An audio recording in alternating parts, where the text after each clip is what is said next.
नमस्कार दोस्तों, स्वागत है आपका आज की एक नई वीडियो में। तो यार, अगर आप सैलरी वाले हैं, बिजनेस वाले हैं और आप अपनी आईटीआर के अंदर करते हैं एचआरए क्लेम, तो भाई इस वीडियो को देखना एंड तक। स्टार्टिंग से लेके एंड तक बताऊंगा कि क्या आप क्लेम करते हैं, क्या आप गलतियां करते हैं, क्या आपको करना चाहिए। और अगर नोटिस डिपार्टमेंट आपको भेज दे तो आपकी कंटेंशन क्या होगी, डिपार्टमेंट की कंटेंशन क्या होगी। बिकॉज डिपार्टमेंट चल रहा है एआई टूल्स की हेल्प से। उनकी बैकएंड में टीम इतनी स्ट्रांग है, जो सब आईटी और टेक बेस्ड काम हो रहा है। तो यार, आपसे कहीं ना कहीं डिपार्टमेंट दो कदम आ गई है। तो चलते हैं इस वीडियो के अंदर, स्टार्ट करते हैं और बताते हैं कि क्या क्या डॉक्यूमेंट्स हमें एचआरए क्लेम करने के लिए अपने पास हैंडी चाहिए होते हैं। चलो यार, करते हैं स्टार्ट इस वीडियो को। स्टार्ट करो नोट डाउन करना कि कोई भी क्लाइंट जिसकी सैलरी इनकम है और उसके कंपनी में फॉर्म 16 के अंदर एचआरए का क्लेम आया हुआ है और वो कहता है कि भाई मेरा रेंट ज़्यादा है, हम ओल्ड रिजीम से मेरी फाइल कर दो रिटर्न, तो हम एचआरए का क्लेम उसमें ले सकते हैं। कुछ चेक पॉइंट्स जो आपको उससे पहले ही कंफर्म करने हैं, क्योंकि होगा क्या, जब जिस दिन उसका नोटिस आएगा वो तो बोलेगा कि सर मैंने तो आपको सारी चीज़ें दी थी, रिटर्न आपने भरी है, अब बताओ क्या करें। पहला, उसके पास होना चाहिए रेंट एग्रीमेंट। दूसरा, रेंट रिसिप्ट। और तीसरा, सबसे फोरमोस्ट चीज, कि क्या उसका रेंट बैंक से ट्रांसफ़र हो रहा है। अगर ये तीनों चीज़ें हैं तो एचआरए का क्लेम वैलिड है। बट अगर इनमें से बैंक ट्रांसफ़र नहीं है, रेंट एग्रीमेंट नहीं है, तो उस पर क्या क्या चीज़ें हो सकती हैं, क्या क्या हमारी कंटेंशन है, उसके ऊपर हम एक्सप्लेन करेंगे। तो यार, एक केस आया अपने पास लास्ट ईयर का इनकम टैक्स का। उसमें क्लाइंट ने अराउंड, उनकी सैलरी थी कुछ 12-13 लाख रुपए एनुअली। उन्होंने 35,000 रुपये महीने का एचआरए क्लेम करा हुआ था। 35,000 इंटू 12, 4,20,000। तो सबसे पहला पॉइंट, आपके पास ऑनर का पैन नंबर होना चाहिए, क्योंकि आपको अपनी कंपनी में भी ऑनर का पैन नंबर सबमिट करना है और साथ में आपके आपके रिकॉर्ड के अंदर पैन नंबर होना चाहिए कि आपने किसको रेंट दिया है, अगर आपका एनुअल रेंट 1 लाख से ऊपर है। दूसरी चीज़, पॉइंट टू बी नोटेड, क्या आपने रेंट एग्रीमेंट बनाया है। तो यार, हमारे इस क्लाइंट का इस केस में कहना था कि यार रेंट ना मैंने अपनी ना मदर को दिया है या फादर को दिया है जिनके नाम पे प्रॉपर्टी है, तो रेंट एग्रीमेंट तो मेरे पास है नहीं। तो हमने कहा ठीक है जी, कोई बात नहीं, आपकी ये कंटेंशन वैलिड है, आपके पास रेंट एग्रीमेंट नहीं है। तो अगला पॉइंट आता है रेंट रिसिप्ट का। तो उन्होंने कहा ठीक है जी, रेंट रिसिप्ट मैं दे दूंगा।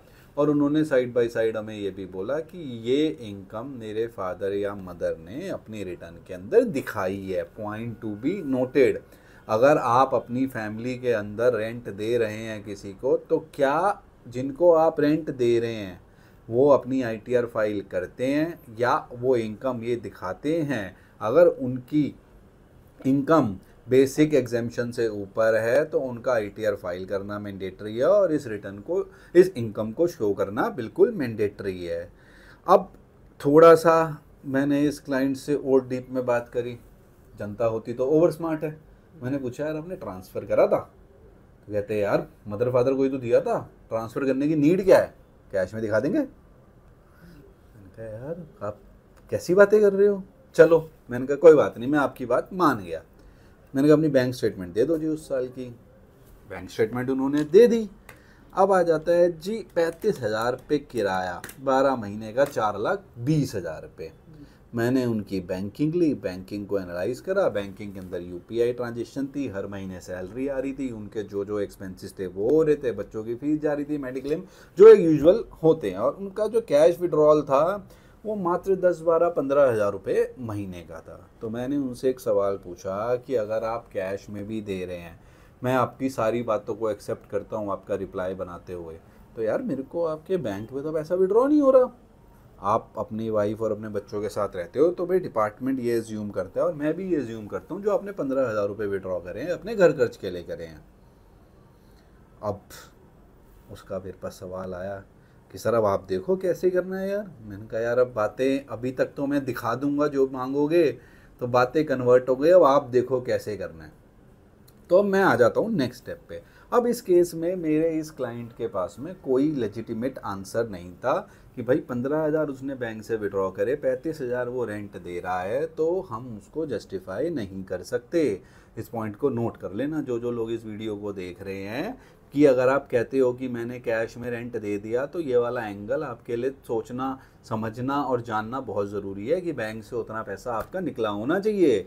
अब मैंने उनको बोला सर मतलब आपकी कोई अदर इनकम है, क्योंकि मैं उनसे अब बात कर रहा था कि जैसे मैं असेसिंग ऑफिसर हूँ, क्यों है अदर इनकम। मैं उनको ये बोलूँगा जी आपको अगर 35,000 रुपये का HRA का एक्सपेंस चाहते हो कि मैं अलाउ करूँ 35,000 रुपये महीने का, या तो मुझे रेंट एग्रीमेंट दे दो, बैंक ट्रांसफ़र दिखा दो, रेंट रिसिप्ट दे दो। बैंक आपके रेंट एग्रीमेंट पे मैं मान गया, आपकी रेंट रिसिप्ट पे मैं मान गया, ठीक है, बट आपके पास बैंक ट्रांसफ़र नहीं है, तो भैया मुझे ये तो दिखा दो ना कि आपके मदर फादर ने अपनी इनकम में रिपोर्ट करा है और आपने आपके इतने कैश विड्रॉल्स। अगर आपके कैश विड्रॉल नहीं है तो पक्का यार आपकी कोई ना कोई इनकम है 35,000 रुपये महीने की, जो आपने अपनी इनकम टैक्स के रिटर्न के अंदर नहीं दिखाई, लेजिटिमेटली नहीं दिखाई ना। 35,000 रुपये की इनकम 12 महीने के हिसाब से 4,20,000 रुपये आप ऑलरेडी जो है हायर स्लैब में फॉल करते हो, तो भैया या तो अपना रेंट डिसअलाउ करा लो या फिर इस 4,20,000 के ऊपर टैक्स भर दो, यही होएगा ना। तो यार अब इस केस के जो भी मैंने इस केस के अंदर आपको ब्रीफ करा, आई होप आपको एक बहुत अच्छा आइडिया लग गया होगा इस चीज़ के ऊपर कि HRA के अंदर क्या मालिशियस प्रैक्टिसेस लोग यूज़ कर रहे हैं इंटेंशनली और unintentionally. May be these practices are unintentional, because कुछ चीज़ों को बहुत ना एक टेंडेंसी है ह्यूमन नेचर की कि जिस चीज़ के ऊपर डिपार्टमेंट एक्शन नहीं ले रहा वो उसको बहुत ज़्यादा ना हल्के में लेते हैं। बट आप इन चीज़ों को हल्के में मत लो, उनके पास सारा डेटा होता है, वो आपसे 2 कदम आगे हैं।